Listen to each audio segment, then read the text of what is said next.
I've always lived by the code of silence. No flaunting, no arrogance, just silent gratitude for the hand I'd been dealt. When I married Jamie, I was happy and content, but his mother, oh boy, she was something else. A whirlwind of skepticism and bitterness, she accused me of being a gold digger, only after Jamie's wealth, which, honestly, wasn't that much to begin with. Little did she know about my $1,000,000 secret. We met at a cozy little coffee shop. He, with his warm smile and nervous energy, me, buried in my books and black coffee. "Can I buy you a coffee?" he asked, flashing a bashful smile. I'm Jamie. That's how it all began. An innocent offer transforming into a beautiful journey. He proposed 2 years later, in the same coffee shop, with the same bashful smile. I said yes with tears in my eyes, and we danced under the stars, feeling like the only people in the world. However, our happiness had a shadow. Jamie's mother, Mrs. Thompson, never liked me. She was convinced I was after his money, whispering snide comments whenever she thought I couldn't hear, raising her eyebrows at our love. "I've seen your kind before, preying on unsuspecting, kind souls," she'd hiss. One day, after an awkward family dinner, I'd had enough. "Jamie," I said with more firmness than I felt, "I can't keep dealing with your mother's accusations and snide remarks." Jamie, ever the pacifist, would just sigh, saying, "She's old, set in her ways. Just ignore her." Just ignore her? I would think to myself. She's making my life miserable. But I loved Jamie too much to let his mother get in between us. So I decided to have a little fun, a little revenge to get back at her for her unjust accusations. It was time Mrs. Thompson knew she wasn't the only one who could play games. My secret, you ask? I was a self-made millionaire. A successful software engineer, I had developed a program during college, which I sold for a hefty sum. The money was in a separate account, a detail I chose not to share with Jamie or his family, wanting to be loved for who I was, not for my bank balance. So, I hatched a plan.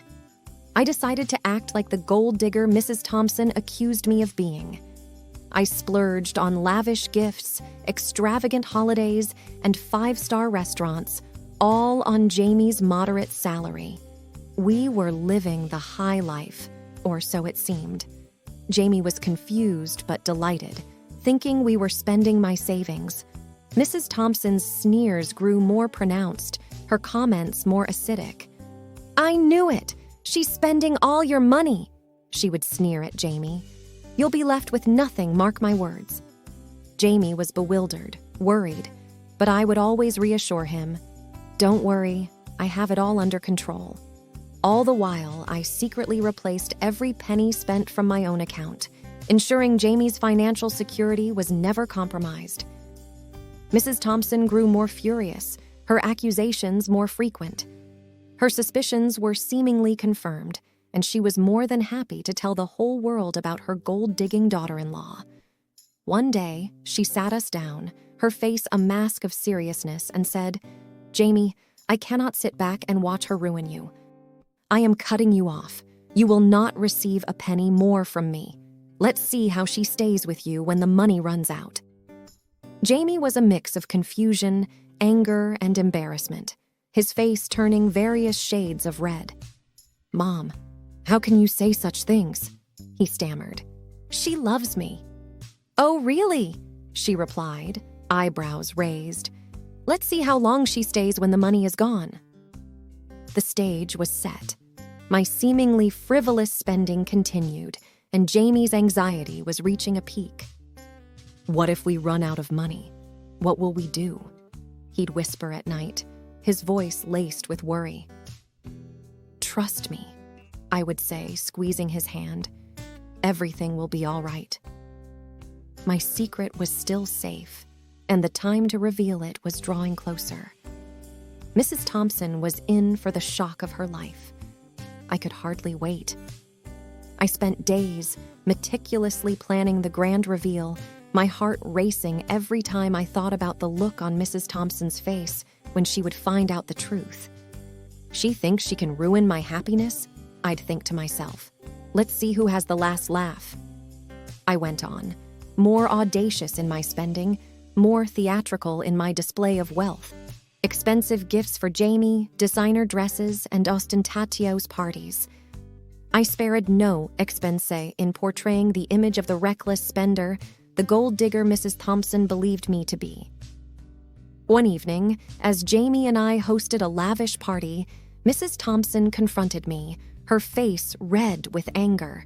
"You are ruining my son, you worthless gold digger," she hissed, her voice quivering with rage. I smiled sweetly, responding with feigned innocence. "I'm just enjoying the wealth your son provides me. Isn't that what you've been saying all along?"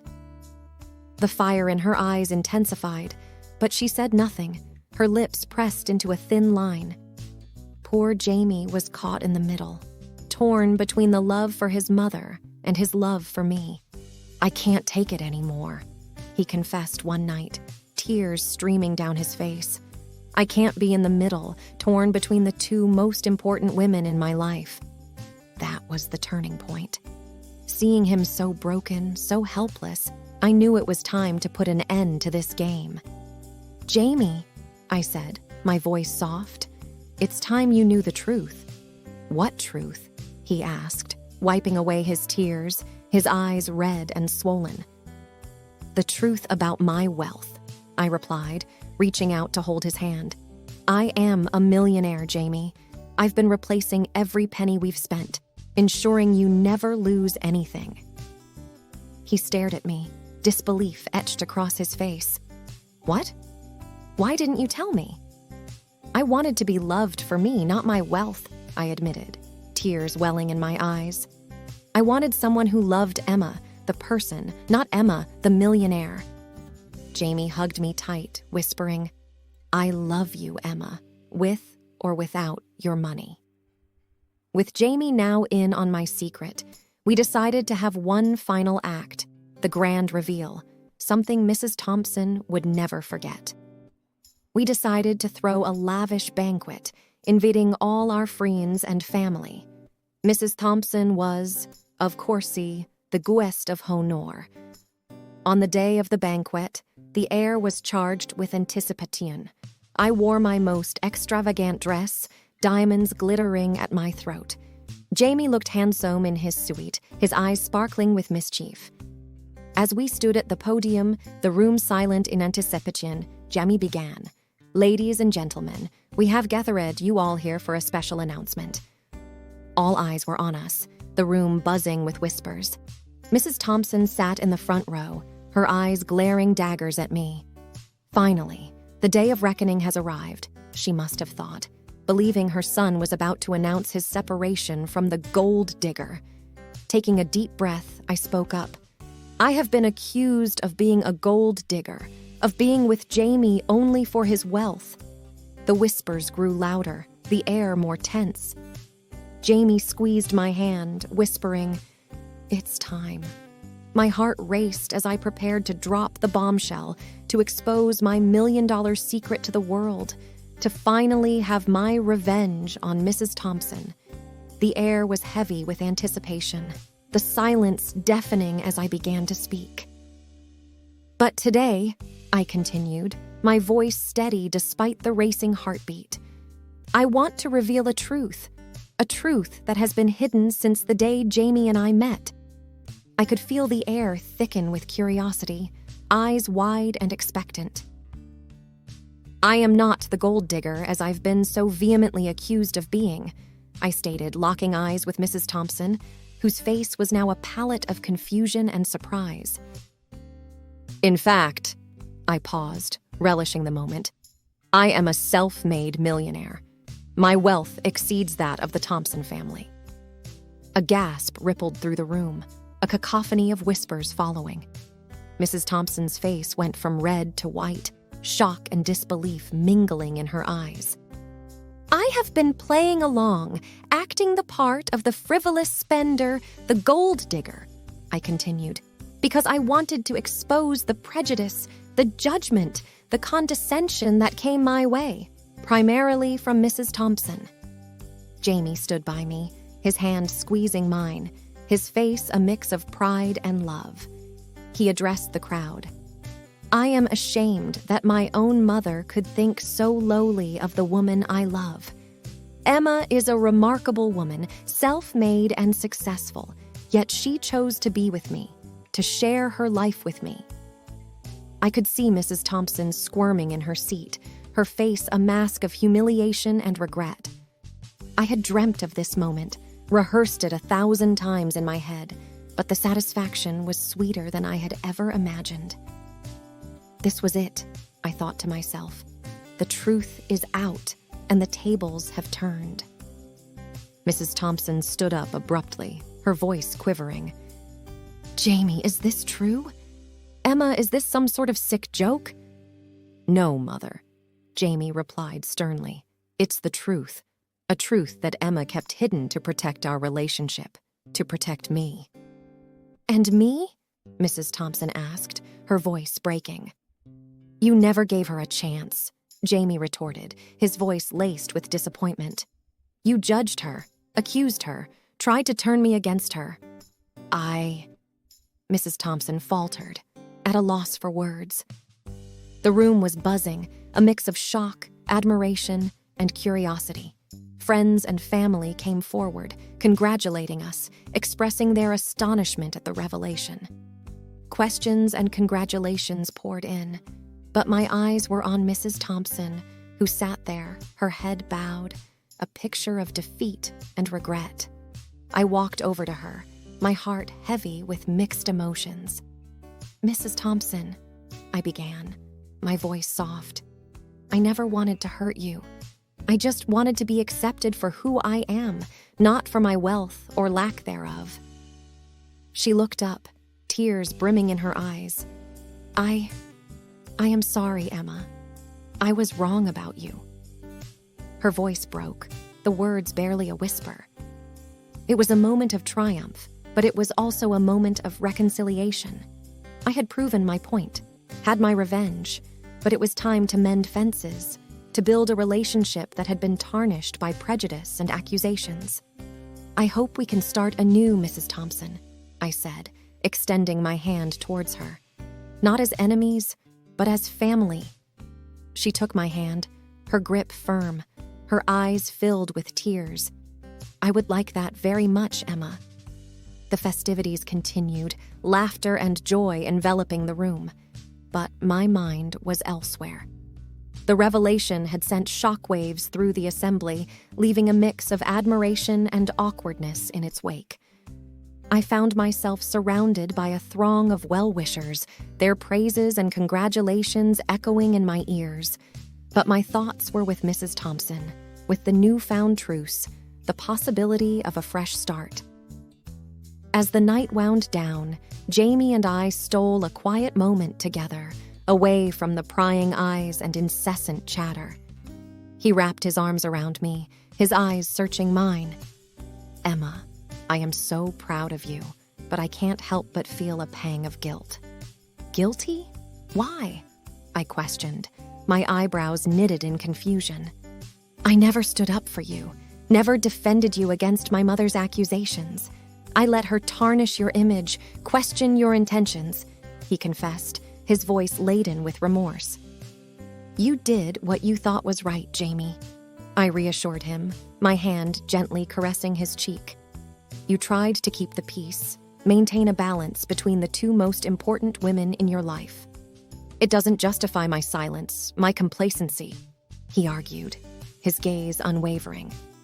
I should have been your pillar, your defender. You were my strength, my support, I reminded him, my voice tinged with emotion. You believed in me, trusted me, and loved me unconditionally. That's all I ever needed. He pulled me closer, his lips meeting mine in a tender kiss, a silent promise of love and commitment. But reality soon intruded, pulling us back to the whirlwind of celebrations, to the myriad questions and curious glances. How did you amass such wealth? Why did you hide your fortune? The queries were relentless, the fascination unabated. I made smart investments, I replied, maintaining a facade of nonchalance. I had the good fortune of having a sharp mind for business and finance. But why hide it? Persisted an aunt, her eyes wide with intrigue. I didn't want it to define me, I answered, my voice firm. I wanted to be loved for who I am, not for my bank balance. The respect in their eyes was evident, the admiration palpable. Mrs. Thompson, meanwhile, watched from afar, her face a canvas of conflicting emotions. I could see the regret in her eyes, the realization of her misguided judgments, her misplaced accusations. I never meant to demean her, I thought, my heart aching for the pain I had caused. I just wanted her to see me, the real me, without the shadow of wealth and privilege. As the celebrations drew to a close and the guests started to depart, a sense of tranquility settled over me. The storm had passed, leaving behind a rainbow of possibilities, a horizon of new beginnings. Mrs. Thompson approached us, her steps hesitant, her eyes moist. "Emma, Jamie, can we talk?" she requested, her voice laced with vulnerability. We sat down, the silence thick with unsaid words, unvoiced emotions. "Emma, I want to apologize," she began, her voice trembling. "I was wrong, so horribly wrong about you. I judged you, berated you, all based on my own prejudices and insecurities," she continued, tears streaming down her cheeks. "I let my fear of losing my son cloud my judgment, taint my perception. I am sorry, Emma," she apologized, her gaze locked onto mine, pleading for forgiveness. "I hope you can find it in your heart to forgive an old woman's foolishness." "I have already forgiven you, Mrs. Thompson," I replied, my hand reaching out to hold hers. "I only hope we can move past this, build a relationship based on trust and respect." "I would like that, Emma," she responded, her grip tightening on my hand. "I would like to get to know the remarkable woman my son has chosen to spend his life with." The journey had been long, the road fraught with obstacles and heartache, but the destination was worth every step, every tear. I had sought revenge, yearned for vindication, but in the end, I found something much more valuable, much more enduring: acceptance, understanding, and the promise of a new beginning. The air the next day was different, lighter, like the weight of years of misunderstandings and accusations had been lifted. The sun seemed to shine a little brighter, the birds sang a little sweeter, and the world felt anew, ripe with the promise of redemption. As Jamie and I walked through the garden, hand in hand, the atmosphere was tinged with a newfound sense of harmony, a symbiosis of souls. "Emma, do you think my mother will change?" Jamie pondered, a hint of uncertainty in his voice. "I believe people can change," I mused, my gaze fixed on the horizon, especially when they realize the error of their ways. A flicker of hope danced in Jamie's eyes, a silent prayer for reconciliation, for healing. "I hope we can become a family, a real family," he whispered, his voice tinged with longing. "I hope so too," I agreed, squeezing his hand reassuringly. "But it will take time, effort, and a lot of patience." Days turned into weeks, and weeks into months. The path to reconciliation was slow, laden with hurdles and setbacks. But the commitment was unwavering, the resolve unbroken. Mrs. Thompson was genuinely trying to mend her ways, to build bridges and heal wounds. We spent more time together, learned about each other, shared stories and experiences. I saw the vulnerability behind her stern facade, the fear of loneliness, of abandonment. She saw my love for Jamie, my dreams and aspirations, the essence of who I am. "I am starting to understand why Jamie loves you so much," Mrs. Thompson confided one day, a smile playing on her lips.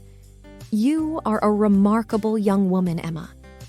And I am starting to see the loving, caring mother behind the formidable matriarch, I replied, my heart swelling with hope. There were awkward moments, uncomfortable silences, but the ice was breaking, the walls crumbling. We were learning to see each other not as adversaries, but as allies, as family. I never thought I'd say this, but I am glad you are a part of our lives, Emma, Mrs. Thompson admitted one evening, her eyes moist with unshed tears.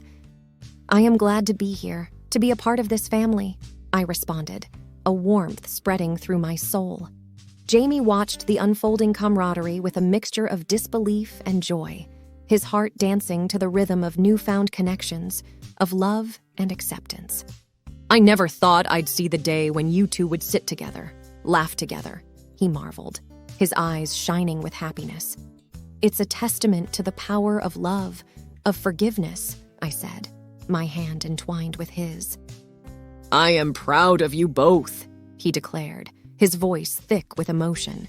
You've shown me the strength of the human spirit, the capacity for change and growth.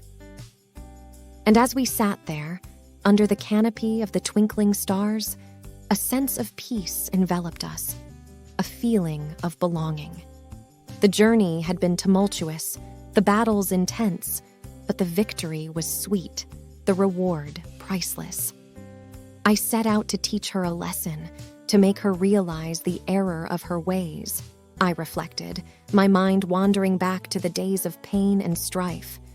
But in the process, I learned about the power of compassion, of understanding. I wanted revenge. I wanted justice, I thought, the echoes of past animosities resonating in my soul. But I found something much more profound, much more meaningful: love, family, and the promise of a better tomorrow. I didn't just gain a husband, I gained a family, I mused, my heart brimming with gratitude.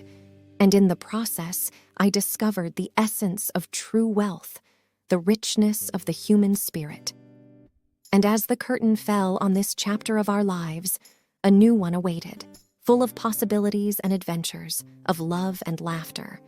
The journey was just beginning, and I was ready to embrace it, to savor every moment, every emotion.